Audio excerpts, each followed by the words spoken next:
Bismillahirrahmanirrahim. Assalamualaikum warahmatullahi wabarakatuh. Om Swastiastu, Shalom, Namo Buddhaya, Salam Kebajikan. Yang terhormat, Menteri Perencanaan Pembangunan Nasional Kepala Bappenas, Bapak Suharto Monoarfa. Yang kami hormati, Sekretaris Kementerian PPN, Sekretaris Utama Bappenas, Bapak Himawan Haryoga. Yang kami hormati, Bapak Ibu Pimpinan Tinggi Madya dan Pratama Kementerian PPN Bappenas. Yang kami hormati, para Kepala Bapeda Provinsi seluruh Indonesia atau yang mewakili, Bapak Ibu Perwakilan Daerah, serta Bapak Ibu undangan yang berbahagia. Terlebih dahulu kami atas nama penyelenggara mengucapkan selamat datang dalam acara Dialog Rapat Koordinasi Gubernur yang diselenggarakan pada hari ini secara virtual, Jumat 5 Februari 2021. Bapak Ibu, sebelum kita mulai ke agenda pertama, adapun susunan acara pada pertemuan hari ini adalah acara akan diawali dengan laporan pelaksanaan oleh Sekretaris Kementerian Sestama Bappenas, kemudian kita akan mendengarkan arahan Menteri PPN Kepala Bappenas, dilanjutkan dengan sesi dialog yang diikuti sesi tanya-jawab, dan terakhir penutup. Bapak Ibu yang kami hormati, agenda pertama pada hari ini adalah laporan pelaksanaan oleh Sekretaris Kementerian Sekretaris Utama Bappenas. Kepada Bapak Himawan Haryoga, kami silakan. Bismillahirrahmanirrahim. Assalamualaikum warahmatullahi wabarakatuh. Selamat siang dan salam sejahtera untuk kita semua. Shalom, Om Swastiastu, Namo Buddhaya, Salam Kebajikan. Yang kami hormati Bapak Menteri Perencanaan Pembangunan Nasional, Kepala Bappenas, yang terhormat para pejabat eselon 1 dan 2 Bappenas, yang terhormat para Kepala Bapeda Provinsi seluruh Indonesia, serta hadirin peserta rapat pembukaan Dialog Pra-Rakorgub tahun 2021 yang kami hormati. Terlebih dahulu, marilah kita panjatkan puji dan syukur kehadirat Allah Subhanahu wa Ta'ala, Tuhan Yang Maha Esa, atas rahmat dan karunia-Nya, sehingga pada siang hari ini kita dapat hadir secara virtual untuk mengikuti acara pembukaan Dialog Pra-Rapat Koordinasi Gubernur atau Dialog Pra-Rakorgub tahun 2021 dalam rangka penyusunan Rencana Kerja Pemerintah RKP tahun 2022. Bapak Menteri yang saya hormati, Bapak Ibu sekalian, perkenankan kami melaporkan agenda pembukaan Dialog Pra-Rakorgub tahun 2021 pada hari ini dan agenda pembahasan DES per provinsi yang akan dilaksanakan mulai hari Senin tanggal 8 Februari hingga hari Kamis tanggal 11 Februari 2021. Kegiatan Dialog Pra-Rakorgub merupakan salah satu tahap dari rangkaian proses penyusunan RKP tahun 2022, khususnya dalam upaya untuk mengidentifikasi kebutuhan prioritas daerah untuk disinergikan dengan prioritas nasional. Sesungguhnya, kegiatan dialog antara Bappenas dan pemerintah daerah seperti Dialog Pra-Rakorgub ini sudah mulai dilaksanakan sejak pertengahan tahun lalu dalam bentuk kunjungan kerja ke beberapa wilayah di Indonesia, antara lain Provinsi Nusa Tenggara Timur, Provinsi Kepulauan Bangka Belitung, Provinsi Jawa Barat, Provinsi Sulawesi Utara, Provinsi Bali, Provinsi Gorontalo, Provinsi Jawa Tengah, dan Provinsi Daerah Istimewa Yogyakarta. Rencananya kunker seperti ini akan dilanjutkan ke provinsi-provinsi lainnya. Namun mempertimbangkan kondisi pandemi COVID-19 dan dalam rangka pencegahan penularan COVID-19 melalui pelaksanaan pembatasan fisik dan sosial, maka pelaksanaan kegiatan kunjungan kerja dan dialog tersebut selanjutnya kami lakukan secara virtual dan namakan Dialog Pra-Rakorgub. Sebagaimana kami sampaikan sebelumnya, kegiatan dialog Prarakorgup merupakan salah satu tahapan penting dari rangkaian proses penyusunan RKP 2022 untuk menyusun suatu rencana pembangunan yang tematik, holistik, integratif, serta spasial, dan menjadi salah satu bentuk dari upaya untuk menerapkan perencanaan berbasis bukti atau evidence-based planning, sekaligus memperkuat peran Bappenas sebagai clearinghouse. Output dari dialog Prarakorgup ini selanjutnya akan menjadi masukan bagi proses berikutnya, yaitu Rapat Koordinasi Gubernur atau Rakorgup, Rakortek Pembangunan atau Rakortekbang, Musrenbangprov, Rakorbangpus, dan Musrenbangnas. Pembukaan dialog Prarakorgup pada hari ini bertujuan untuk menginformasikan kedudukan dan peran strategi dialog ini dalam proses penyusunan RKP 2022, yaitu sebagai sarana untuk memperoleh masukan awal bagi penyusunan rancangan RKP 2022. Selain itu, juga akan disampaikan informasi mengenai proyek prioritas nasional, di mana peran strategis daerah sangat dibutuhkan untuk mendukung pelaksanaannya, baik pada tahun 2022 maupun di tahun-tahun berikutnya.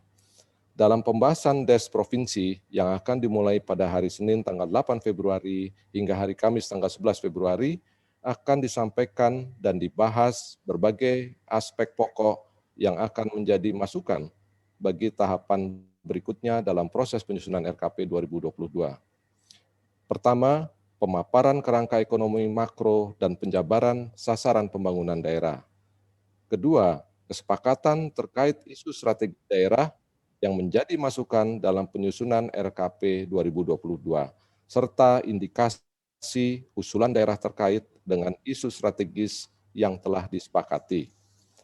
Ketiga, penyampaian indikasi proyek prioritas nasional tahun 2022 berdasarkan perkembangan tentang kesiapan pelaksanaan major project dan prioritas nasional, penyampaian indikasi usulan kegiatan daerah, dan dukungan program kegiatan pusat.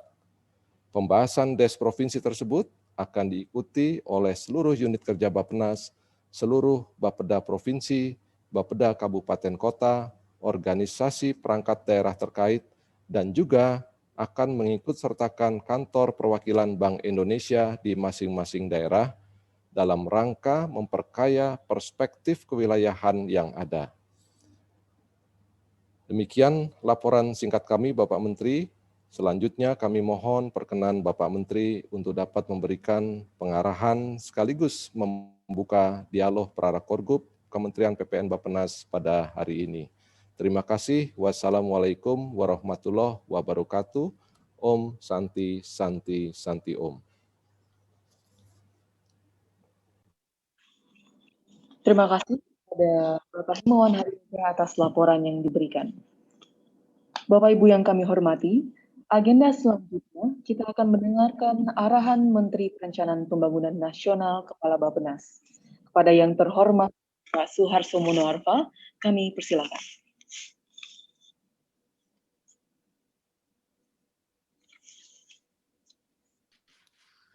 Bismillahirrahmanirrahim. Assalamualaikum warahmatullahi wabarakatuh. Om Swastiastu, Namo Buddhaya, salam kebajikan, salam. Yang saya hormati para pimpinan tinggi media Bappenas, para pimpinan Pratama Bappenas, para perencana ahli utama Bappenas, dan para Bapeda Provinsi, serta tentu yang hadir dalam acara Dialog Prarakorgup 2021 yang kita selenggarakan secara daring pada siang hari ini. Marilah kita dengan seizinnya menaikkan rasa syukur kita kehadirat Allah sehingga kita mendapatkan kesempatan untuk hadir dalam acara dialog ini. Dan mudah-mudahan ini langkah yang baik dalam rangka menyongsong rencana kerja kita pada tahun yang akan datang. Saya menghargai dan menyampaikan apresiasi kepada para kepala Bapeda Provinsi dan semua yang hadir pada acara ini. Seperti diketahui bahwa Bappenas Kementerian PPN telah melaksanakan tradisi baru berupa kunjungan kerja ke seluruh provinsi tahun 2020 dan di dalam kunjungan itu kami menyertakan semua kedeputian dan sampai di tingkat eselon 2 dan bahkan juga para staf yang lainnya. Dan mudah-mudahan ini bisa kita lanjutkan pada tahun ini, tentu dengan keterbatasan yang kita tahu persis keadaan yang sekarang kita sedang hadapi. Maksud dari kehadiran Bappenas di daerah itu adalah untuk langsung melihat perkembangan di lapangan dan melakukan dialog dengan masyarakat di sana, mengadakan pertemuan dengan para pemimpin di daerah, dan ini dimaksudkan juga untuk Bappenas mendengarkan langsung, meletakkan telinganya di paling dekat kepada masyarakat di sana, dan dengan demikian kita memperoleh perspektif yang tepat dalam menyusun perencanaan pembangunan nasional. Kunjungan juga kita akan ubah atau setidak-tidaknya untuk beberapa kunjungan dapat kita lakukan dengan cara proses dialog virtual, terutama dalam rangka persiapan rapat koordinasi gubernur yang akan segera kita lakukan dalam waktu dekat ini. Dan kita beri judul ada dialog pra-rakor gubernur tahun 2021. BPS, Biro Pusat Statistik, Badan Pusat Statistik baru saja menerbitkan pada hari ini, merilis sebuah laporan yang tentu penting kita simak. Isinya yang pertama adalah bahwa pertumbuhan ekonomi seperti yang kita duga ada perbaikan sebenarnya di kuartal keempat 2020, di mana terjadi kontraksi 2,19% secara year on year. Jadi kalau kita lihat waktu kuartal pertama tahun 2020 itu kita positif 3%, kemudian 2,97 kalau saya tidak salah tepatnya, kemudian minus 5 pada kuartal kedua, kemudian ketiga minus 3, dan sekarang kita minus 2,19. Secara year on year kontraksinya terjadi minus 2,07%. Dari sisi pengeluaran, tekanan cukup besar untuk ekonomi tahun 2020, dan ini berasal dari investasi yang tumbuh hanya negatif, jadi 4,9%. Kemudian konsumsi rumah tangga tahun 2020 juga mengalami kontraksi, yaitu minus 2,63%. Yang positif itu hanyalah konsumsi pemerintah 1,94%. Memang ini dilakukan oleh pemerintah pusat karena dalam rangka memberikan stimulus fiskal sebagai counter cyclical ya terhadap keadaan, sehingga kita masih bisa mempertahankan stabilitas dari ekonomi kita. Di sisi produksi sepanjang tahun 2020 tekanan yang terbesar berasal dari sektor transportasi yang mengalami minus 15%. Ya, kita tahu persis ini karena masih terbatasnya mobilitas masyarakat, kemudian juga perhotelan, akomodasi, makanan, minuman, MAKMIN itu terkontraksi minus 10,22, dan dengan adanya pengetatan liburan serta kunjungan wisatawan yang terbatas, kita sebentar lagi juga ada liburan panjang nih dalam minggu depan, ya tanggal 12, 13, 14 ini, pas Jumat, Sabtu, Minggu. Saya ingin menganjurkan dalam kesempatan yang baik ini, bagaimana kalau 3 hari itu ada 2 pilihannya. Pertama, mulai hari Rabu Kamis gitu menyiapkan makanan dan dengan atau diadakan lomba masak keluarga. Kalau biasanya yang di belakang itu ibu, atau yang di belakang itu adalah orang yang membantu kita di rumah, maka siapa tahu ada anak kita yang pertama bisa masak, anak kita yang kedua bisa masak, kemudian atau dipaksa untuk masak, atau bapaknya masak, atau adik ibunya, paman, pokoknya rame lah. Jadi selama 3 hari yang luar biasa itu, beli bahan-bahan untuk masak bersama pada liburan yang akan datang ini. Kenapa?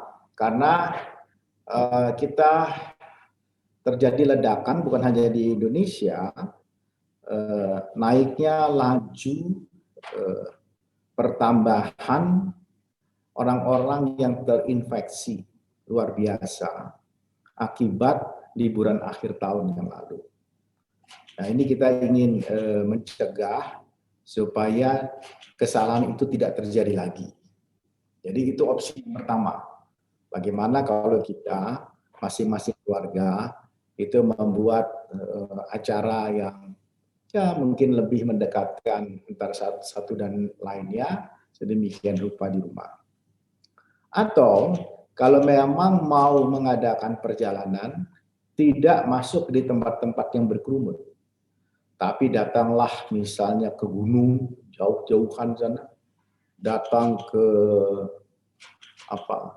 ke situs-situs yang jarang didatengin orang, ke Curug misalnya, sekarang lagi trending Curug tapi berkemah agak jauhan, saya kira itu juga bagus kalau memang mau dilakukan, tapi dalam musim hujan ini tentu harus hati-hati. Dan itu bisa dilakukan, ya, tidak hadir di kerumunan, menghindari kerumunan, tetapi masih bisa berlibur dengan kesiapan yang baik dan tentu menegakkan protokol kesehatan dengan ketat. Alternatif yang ketiga ya seperti biasa, seperti umum, tetapi diawasi secara ketat. Jadi kepala-kepala daerah itu nanti harus mengawasi daerahnya masing-masing dan melakukan lockdown mini lah untuk di beberapa tempat di kota itu. Jadi jangan satu kota yang dikunci, tapi bagian dari kota itu yang misalnya kalau laju pertambahan dari orang yang terkena virus ini, yang terinfeksi itu naik tinggi di tempat itu, apakah RT, apakah RW dan seterusnya. Dan kemudian silakan melakukan kunjungan wisata, tapi di tempat-tempat wisata itu ketat sekali, super ketat. Begitu juga dalam perjalanan juga super ketat. Keuntungannya di sini adalah kita juga akan memberikan masukan kepada perjalanan transportasi udara dan juga makanan minuman dan seterusnya. Cuma saja harus dihitung benar akibat baik buruknya. Ya, dan ini hanya 3 hari. Kalau menurut saya sebaiknya kalau saya memilih pilihan yang pertama. Sektor yang tumbuh paling pesat adalah jasa kesehatan pada tahun 2020 sebesar 11,6%. Kemudian informasi komunikasi tentu karena banyak orang di rumah atau mobilitasnya terbatas sehingga lebih banyak melakukan komunikasi daring, ya, pertemuan daring yang mengakibatkan sektor ini naik dengan pesat sekali, termasuk sekolah, work from home, ya semuanya ini mendorong kenaikan di sektor ini. Dan industri itu tumbuhnya juga negatif 2,93% sepanjang tahun 2020. Bagaimana di tahun 2021? Itu tadi yang data-data tadi adalah yang baru dirilis hari ini oleh BPS pada tanggal 5 ini. Pada tahun 2021, kita berharap tekanan pada perekonomian kita berkurang seiring dengan perbaikan di sisi kesehatan. Terutama kita berharap setelah didistribusikannya vaksin, ya, vaksin sudah mulai dilakukan. Sekarang ini kalau saya tidak salah, di seluruh dunia yang divaksin itu baru, saya lihat datanya, itu 100, saya punya, hari ini pas sekarang ini, yang sudah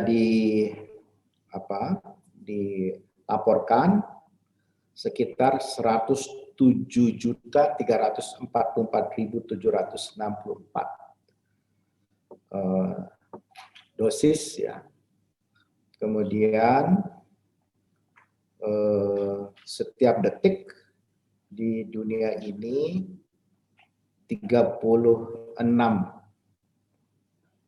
sampai 37 orang yang divaksin.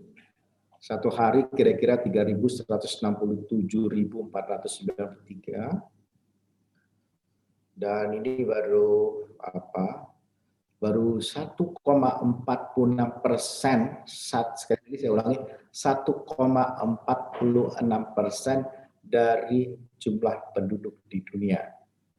Ya, jadi kalau kita ingin mencapai herd immunity sebesar 70% dari seluruh populasi dunia, maka kita harus mencapai vaksinasi itu sekitar 3.394 per hari. Ya.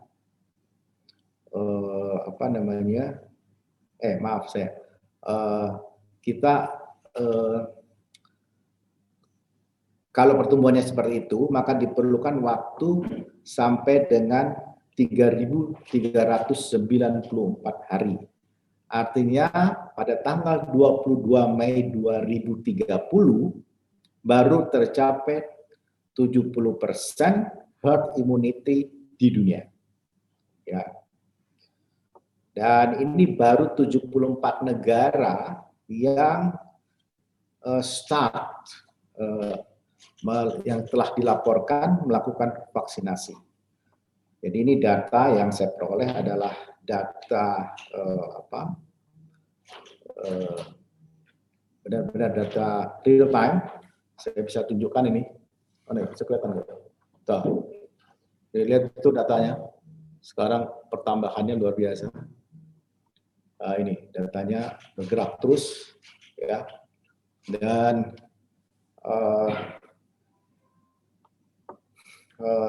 jadi 3.394 hari.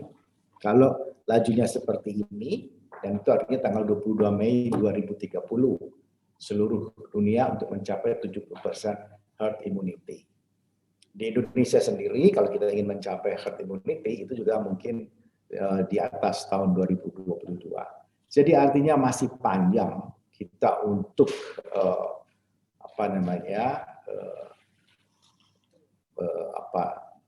berdamai, ya, atau berjalan seiring dengan COVID ini. Tetapi tentu kita sudah semakin sadar, mudah-mudahan demikian. Dan tolong diingatkan kepada masyarakat semua, bukan untuk menakut-nakuti, bahwa boarding rate, tingkat keterisian tempat tidur di rumah sakit, ya, tempat tidur yang ada di rumah sakit hampir di semua kota-kota besar itu sudah mendekati 100%, bahkan ada yang sudah di atas 100%. Jadi ini saya ingin ingatkan kepada kita semua. Kita karenanya sekali lagi vaksinasi ini akan dimaksudkan untuk menjaga sistem kesehatan kita seiring dengan pemulihan ekonomi yang mudah-mudahan kita bisa tumbuh 5% year on year pada tahun 2021 itu.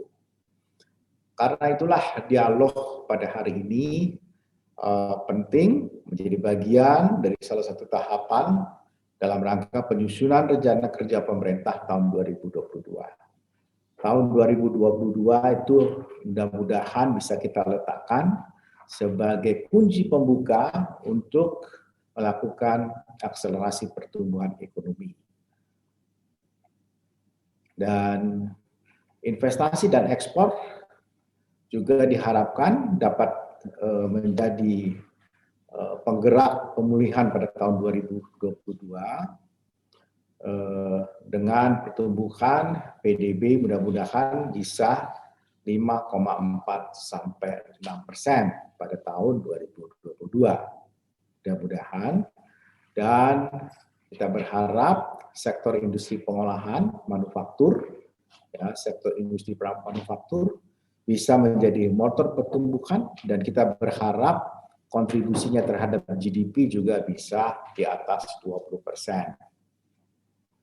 Sementara itu, sektor-sektor yang sebelumnya terdampak COVID-19, seperti perdagangan, penyediaan akomodasi dan makanan minuman, mudah-mudahan di dalam rangka pemulihan ini dapat mengalami akselerasi yang mendorong pertumbuhan secara menyeluruh. Fiskal tahun 2022 tentu akan tetap memberikan stimulus. Ya, jadi APBN tahun 2022 tetap menjadi countercyclical yang memberikan stimulus untuk mendorong pertumbuhan ekonomi. Dan tentu ya, ini akan sangat bergantung kepada kesuksesan kita secara bersama-sama menangani COVID-19 dan pemulihan ekonomi itu sendiri. Jadi kita harus bersama-sama menjemput keberhasilan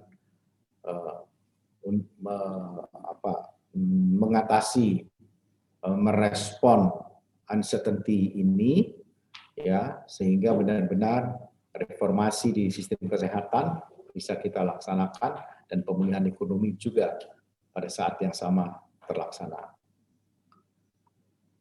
Karena itu kebijakan fiskal akan tetap diarahkan yang akomodatif, ya, dan konsolidatif sehingga aktivitas perekonomian dapat meningkat dengan stabilitas yang tetap terjaga. Beberapa hal akan menjadi pertimbangan untuk menentukan arah kebijakan fiskal pada tahun 2022. Pertama, pada tahun 2022 akan menjadi momentum untuk ekonomi yang tumbuh dengan tinggi dengan berbagai langkah pencapaian. Yang kedua, kita mungkin sektor swasta belum sepenuhnya pulih, ya. Dan karenanya sekali lagi fiskal yang sangat diandalkan. Dan yang ketiga, pemulihan ekonomi ini merupakan langkah awal kita untuk mendesain transformasi ekonomi pasca COVID. Sebelumnya kita telah mendesain sebelum masa COVID, sehingga kita harus menyesuaikan desain transformasi ekonomi ini setelah peristiwa COVID yang kita hadapi. Dan untuk itu tentu dari sisi pemerintah, saya sebutkan tadi, countercyclical itu sangat diperlukan. Yang keempat, kebijakan fiskal yang akomodatif itu tentu diharapkan memberikan isyarat yang positif kepada pasar dan akan mendorong kepercayaan investor, kemudian juga tingkat keyakinan konsumen, kepercayaan konsumen juga bisa tetap stabil dan meningkat. Maka dalam rangka merawat momentum pertumbuhan tersebut, kita harus bersama-sama meningkatkan kualitas belanja negara, yaitu melalui prioritas program dan kegiatan, baik itu di tingkat nasional maupun di daerah, mengingat penerimaan di pusat maupun di daerah masih rendah. Untuk tahun 2022 misalnya, APBN mungkin akan masih mengalami minus, antara akan ada defisit sekitar 5 sampai 5,5%. Seperti kita ketahui bahwa keterlampauan ambang batas defisit 3% ini hanya dibolehkan sampai dengan tahun 2023. Dan kita memang harus memanfaatkan benar-benar momentum ini antara minus 5 sampai 5,5%. Dengan pemahaman itu, pembangunan di daerah sebagai penjabaran dari pembangunan nasional, ya itu bisa bergerak dengan langkah yang sama, dengan derap yang sama. Jadi langkahnya itu ketukannya itu sama, sehingga agar benar-benar menjadi kinerja pembangunan nasional yang membentuk agregat dari kinerja pembangunan seluruh, yang terbentuk dari seluruh agregat kinerja pembangunan di daerah. Dengan demikian, tanggung jawab untuk mencapai tujuan dan sasaran-sasaran dalam pembangunan nasional menjadi kewajiban kita semua di tingkat pusat dan di daerah. Hadirin yang saya hormati, dengan pertimbangan kondisi makro dan fiskal untuk tahun 2022, maka kunci atau keyword kata kunci untuk tema RKP 2022 itu, rencana kerja pemerintah tahun 2020 adalah kemiskinan, lapangan kerja, UMKM, dan industri. Dengan memperhatikan kata kunci tersebut, temanya kemungkinan, ya, karena ini akan diputuskan, ditetapkan melalui sidang kabinet yang sedang kita bahas di Bappenas, antara lain kita ingin diksinya itu adalah kemantapan dari pemulihan ekonomi dan sistem kesehatan dalam rangka kita mencapai tujuan ekonomi, transformasi ekonomi yang inklusif. Seperti tadi di depan saya katakan bahwa kita ingin menyusun kembali, mendesain transformasi ekonomi ya yang inklusif pada tahun 2022. Mengapa? Karena yang sudah kita susun itu terdampak oleh pandemi, sehingga kita mesti susun, dan dalam rangka itu ini sebagai sasaran ini kita memerlukan dukungan dari pemulihan ekonomi dan sistem kesehatan yang kenyal, sehingga kita benar-benar bisa adaptif terhadap perkembangan keadaan. Dan secara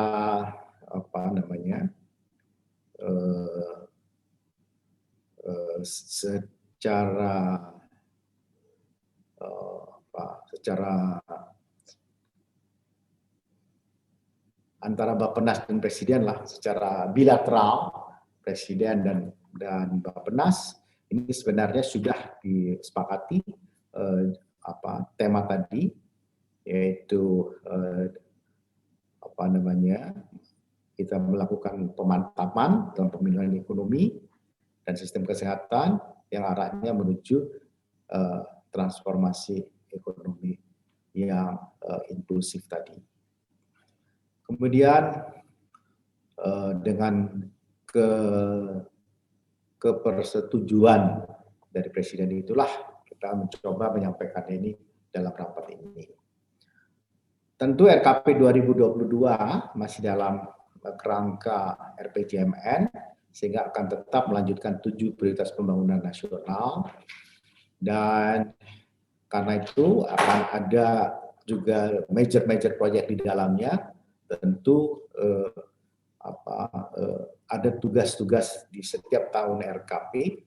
Di dalam RKP 2022 ini ada 10 major project yang berkaitan langsung dengan tema tadi, yaitu transformasi digital, peningkatan peran UMKM, kawasan industri, dan 31 smelter, pengembangan destinasi wisata, food estate, energi terbarukan, kemudian major project di wilayah Papua, jaringan pelabuhan utama terpadu, sistem kesehatan nasional, dan ibu kota negara.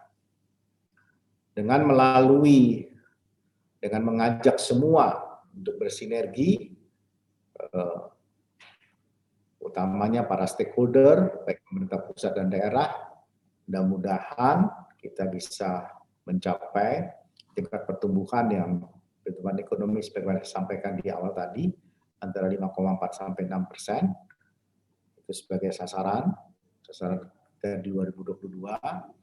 Yang kedua, sasarannya dan tingkat pengangguran terbuka bisa kita tekan menjadi 5,5 sampai 6,2. Indeks kita, rasio Gini kita antara 0,376 ke 0,378. Penurunan emisi gas rumah kaca itu bisa 26,8, ya, antara 26,8 sampai 27%. Nilai tukar petani dan nelayan bisa 102-104.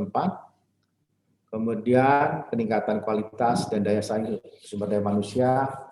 Dalam hal ini indeks pembangunan manusia bisa ditingkatkan ke 74,21.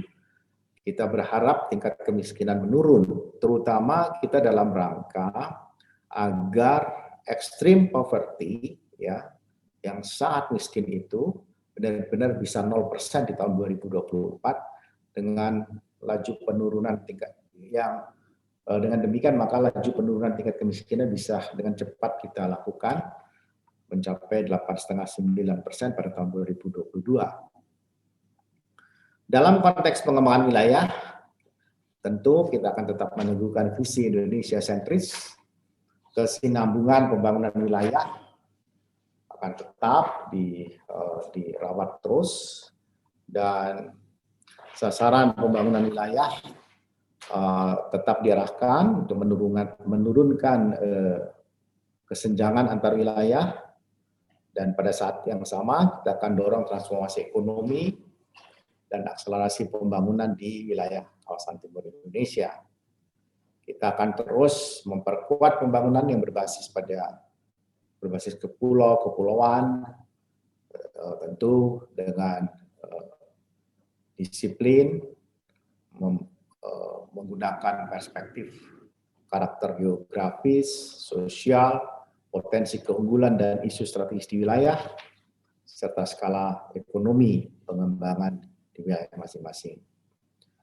Dengan memperhatikan sasaran nasional tadi, maka pembangunan wilayah untuk tahun 2022 di Papua dan Maluku, Nusa Tenggara, itu dititik beratkan, heavy-nya itu pada pemerataan pelayanan dasar, optimalisasi keunggulan wilayah yang didukung oleh pariwisata.